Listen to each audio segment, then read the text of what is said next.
গ্রামীণ চিকিৎসক হতে চাইছি, আরএমপি করব না সিএমএস ইডি কোর্স করলে ভালো হয়, আমরা এখন কনফিউশনে আছি। এইরকম কমেন্ট আপনারা অনেকে করে থাকেন। আজকের এই ভিডিওতে তাই আলোচনা করব যে আপনার জন্য কোন কোর্সটা ভালো হবে, আরএমপি না সিএমএস ইডি। এই কোর্সটা সম্বন্ধে জানবো তার আগে যে বড় প্রশ্নটা আপনাদের করা উচিত যে আমি কি সত্যি গ্রামীণ প্র্যাকটিশনার হতে চাই, এই প্রশ্নটা আপনাকে প্রথমে করতে হবে। কেন করতে চাই? মানুষকে হেল্প করতে চাই। প্রত্যন্ত গ্রামে অঞ্চলে যেখানে বড় ডাক্তারের অভাব আছে, আমরা কি ইনিশিয়াল স্টেজে প্রাইমারি ট্রিটমেন্টটা দিতে চাই?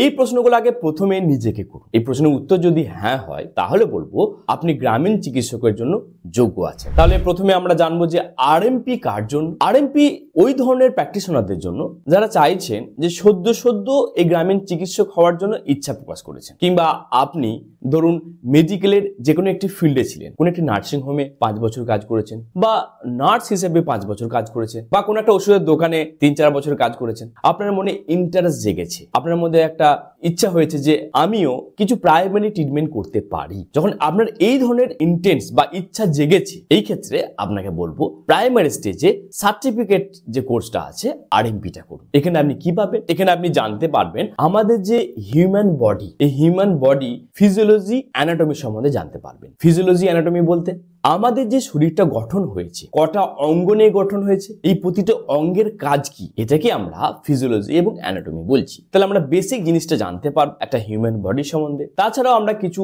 বেসিক জিনিস জানতে পারবো, স্টিচ কিভাবে করতে হয়, ইনজেকশন কিভাবে দিতে হয়, কিভাবে স্লাইন দেওয়া যায়, কিভাবে আমরা কিছু হাইজিনটাকে মেনটেন করব। এই ধরনের বিষয়গুলো আমরা আরএমপি কোর্সের মাধ্যমে জানতে পারবো। তাহলে আমরা বেসিক জিনিসটা আমরা জানার জন্য আমরা আরএমপি করতে পারি। এবার আপনি আরএমপি করে নিয়েছেন, আরএমপি করে নেওয়ার পর আপনি চাইছেন যে আমার নলেজ আরেকটু বেটার হোক, আরেকটু আমার জানার ইচ্ছা আছে, আরেকটু ভালো করে মানুষের হেল্প করতে পারি, মানুষকে সাহায্য করতে চাই। এই ধরনের যদি আপনার ইন্টেন্স থাকে, সেই ক্ষেত্রে বলবো আপনি তখন সিএমএস ইডির জন্য যান। সিএমএস ইডি কোর্সটাকে আমরা বলতে পারি ডিপ্লোমা কোর্স। একটা হয় সার্টিফিকেট কোর্স, একটা হয় ডিপ্লোমা কোর্স। আর ডিপ্লোমার উপরে যে কোর্স হয় সেটাকে আমরা বলি ডিগ্রি কোর্স। ডিগ্রি কোর্স করার তো আপনার কোনো রকম চান্স নেই, আপনি এটাতে পারবেন না, ছেড়ে দিন। তাহলে আপনি যে ডিপ্লোমা কোর্স করতে চাইছেন এই সিএমএস ইডির মধ্যে পাবেন। সিএমএস ইডি কোর্স কিন্তু অলমোস্ট 18 মাসের কোর্স হয়। কোনো কোনো জায়গায় বলে যে আমরা 24 মাসে কোর্স করছি। এটা কিন্তু কলেজ ওয়াইজ ভ্যারি করে। বাংলাতে তেমন আমার কোনো কলেজের নাম দেখতে পাচ্ছি না যে সিএমএস ইডি করাচ্ছে।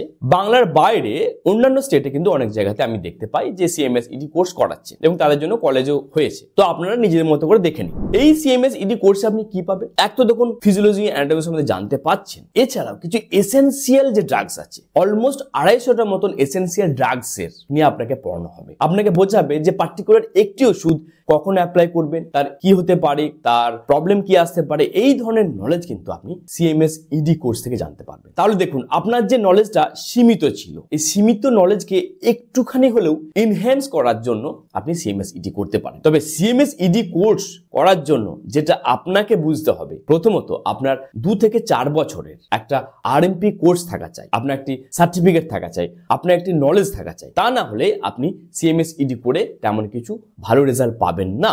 যেমনটা হয় না যে ধরুন আপনি সাঁতার জানেন না, আপনাকে আমি দিয়ে দিলাম সমুদ্রের মাঝখানে, কেমনটা হয়? আপনি যেমন হাবুডুবু খাবেন, ঠিক সেরকমই সিএমএস ইডির ক্ষেত্রেও আপনাকে প্রথমে প্র্যাকটিস করতে হবে একটি ছোট তালাবে, ছোট পুকুরে প্র্যাকটিস করতে হবে। পুকুরে প্র্যাকটিস করার পর যখন আপনার মনে হচ্ছে যে প্র্যাকটিস ভালো হয়ে গেছে, তারপরে যদি আপনাকে সমুদ্রের মধ্যে ফেলে দিই, আপনি কিন্তু সাঁতার কাটতে পারবেন। ঠিক সেরকমই সিএমএস ইডির ক্ষেত্রেও। তাহলে সিএমএস ইডির জন্য অনেকে ভাবছেন যে আমার তো এইচএস করা আছে, আমি সিএমএস ইডি করব, আমার নলেজটা বেড়ে যাবে, তাতে আমি অনেক ভালো প্র্যাকটিস করতে পারবো। তা নয়। আরএমপি কোর্সের সাথে সাথে যখন আপনার প্র্যাকটিক্যাল নলেজ বাড়লো, তারপরে যখন আপনার সিএমএস ইডি করবেন, সেই ক্ষেত্রে আপনি আরো বেশি ফলপ্রসূ হবেন, সেই ক্ষেত্রে আপনি অনেক ভালো ফল পাবেন। তাহলে বোঝা যাচ্ছে যে সিএমএস ইডি কার জন্য। এবার এখন প্রশ্ন আসে যে এর পরেও কিছু করা যায় না। দেখুন বর্তমানে গ্রামীণ চিকিৎসকের জন্য আপগ্রেড যদি আমরা বলি যে কোর্স সিএমএস ইডিটাকে ধরতে পারি, কিংবা আমরা যে ইনস্টিটিউট থেকে পড়াশোনা করাচ্ছি বিআইএমএস বলে একটি কোর্স আছে, এই একই মূল্য যেমন সিএমএস ইডি, তো আমরা বিআইএমএস এও সেম জিনিস পড়াচ্ছি, আপনি ওই কোর্সও করতে পারেন।